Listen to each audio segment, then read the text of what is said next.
I'm Keith Barry. If you want sunscreen, I have some. It'll smell like coconut. And this is the 2025 Mini Countryman. For 2025, Mini made the Countryman bigger than its predecessor in almost every dimension. It's the biggest car that Mini has ever made, and also it's been totally redesigned. It's based on the BMW X1, and you can't spell minimalism without Mini. This is a sleek design. We love the interior, we love the space, but we've had some issues with the transmission and some of the software that makes it a bit glitchy. And to add to that, Mini also, we think at least, took away a little of the sense of what made Mini a Mini, driving and handling wise. We bought a 2025 Mini Countryman S All 4. As with all cars that we purchase for Consumer Reports, we bought it anonymously at a local dealership somewhere in Connecticut, so we end up with the exact same car you're going to buy if you were going to go out and buy a Mini. And we also bought it in the most popular trim level, so we can test it the same way that you would get it when you have one at home. The Countryman S comes with a 241 horsepower, 2-liter, turbocharged 4-cylinder engine. It is a 7-speed dual-clutch transmission, which we'll be talking about later, and like every Mini Countryman, it comes with standard all-wheel drive. The starting price is $38,900, but we added some options so we could test them out. For $3,200, the iconic trim adds privacy glass, power front seats, an interior camera, more on that later too, and a surround sound system. The Comfort Package Max costs $900, and it comes with Comfort Access keyless entry, an auto-dimming rearview mirror, parking assistant, adaptive cruise control, lane centering assistance, wireless charging, and navigation. Add those up, add on the $995 destination fee, which is actually pretty low, and our total cost, $43,695. There are other versions of the Countryman too. If you want a little extra oomph, there's the 312 horsepower John Cooper Works Performance Edition, and there's an all-electric version. The Countryman's our first taste of Mini's new design language. This is the kind of new face you've got here. It's moving away from that sort of fussy, steampunk, Anglophile look, and it's moving towards a bit of a sleeker exterior design.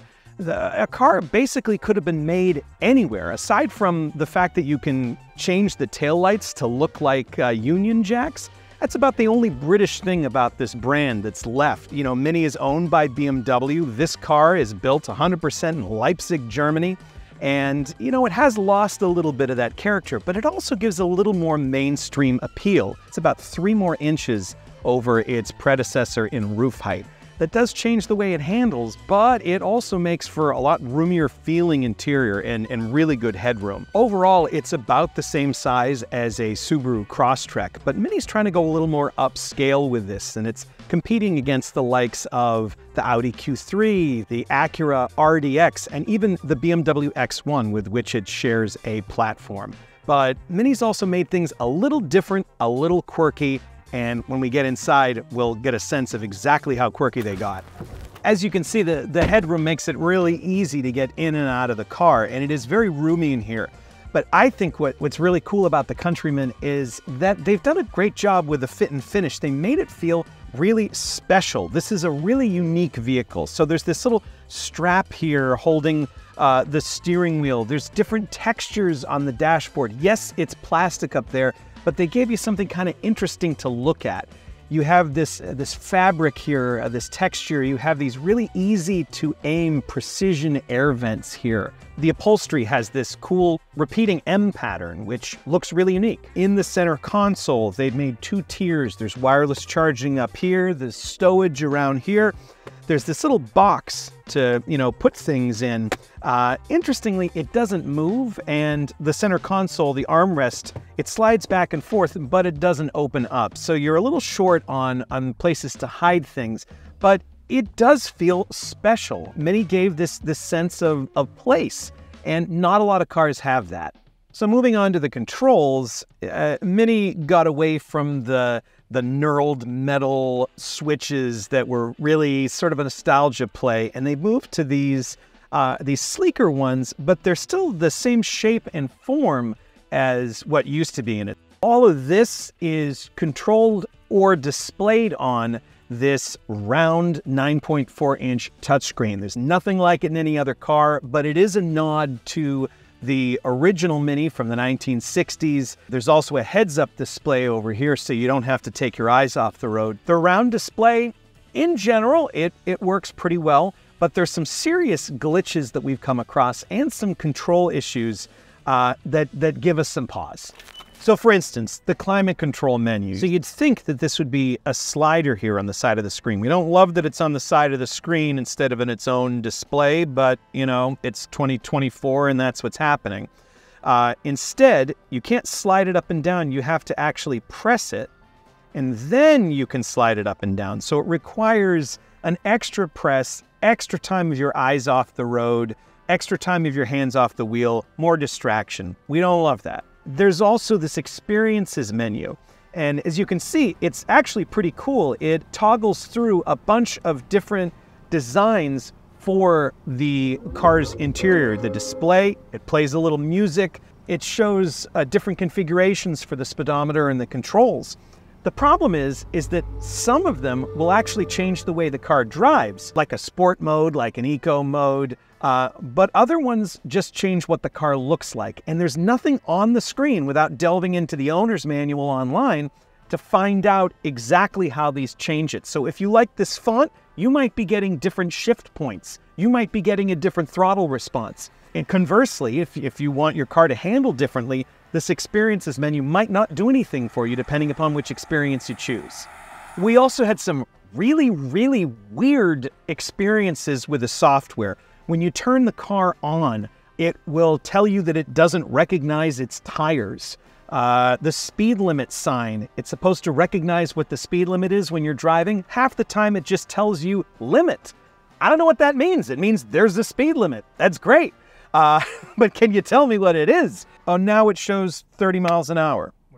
When we're nowhere. And then also we had some issues with connecting wireless Apple CarPlay and Android Auto. Android Auto seemed to have the most issues, but Apple CarPlay would get, songs would skip, things just wouldn't show up on the screen properly. It was very odd and it felt like it wasn't finished.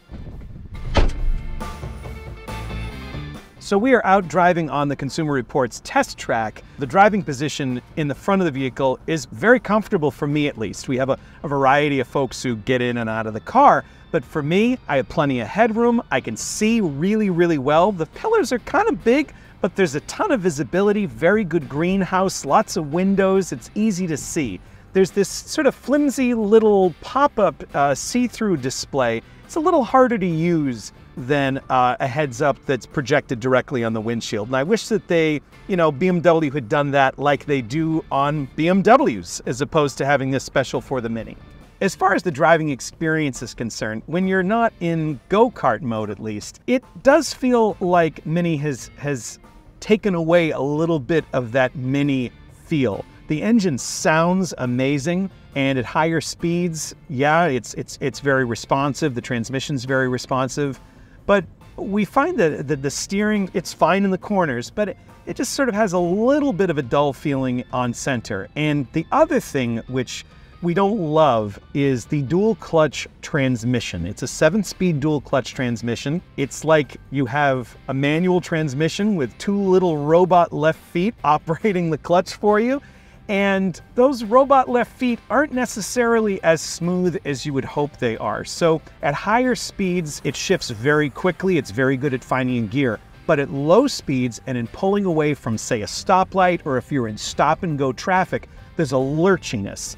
And more than one of us here has had a passenger say, geez, can you lay off the throttle when you're pulling away from a stoplight? And we're saying, it's not me, it's the car. It has this kind of a hiccupy feeling. And that really detracts from the experience with the vehicle. Something we're really glad about is that Mini finally put blind spot warning on the Countryman. It was wild it wasn't available on the predecessor, but it's there now, and that's good. It's a safety feature that prevents crashes. We're glad it's there. So that's the 2025 Mini Countryman. It's a little more practical, a little less nostalgic, and a little rough around the edges. For more about compact luxury SUVs and any other type of car, head over to cr.org.